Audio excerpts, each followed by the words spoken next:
ఉపాధి కూలీలు ఉదయం తొందరగా పని ప్రదేశాలకు హాజరై 11 గంటలలోపు ఎండ తీవ్రత పెరిగేందుకు ముగించేలా చూసుకోవాలి. మళ్ళీ సాయంత్రం 4 గంటల నుంచి 6 గంటల వరకు కొనసాగించాలి. అలాగే పని ప్రదేశాల ఉపాధి కూలీలకి సురక్షిత మంచినీటిని ఏర్పాటు చేయాలి. ప్రతి గంటకి నీటిని వినియోగించడంలో వాటర్ బెల్ పద్ధతిని ప్రవేశపెట్టండి.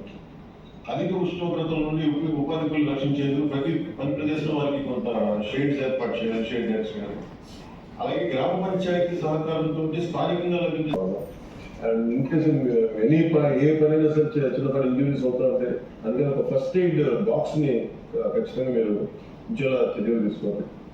ఆరోగ్య శాఖ సహకారంతో గ్రామాలు పని ప్రదేశాల్లో సేవలు గురించి సామాగ్రితో పాటు డీహైడ్రేషన్ గురవుతారు కాబట్టి ఓఆర్ఎస్ ప్యాకెట్స్ అందుబాటులో ఉండేలా చూసుకోమని అందరికీ కోరుకుంటా ఉన్నాం. మేము ఫస్ట్ కట్ షాట్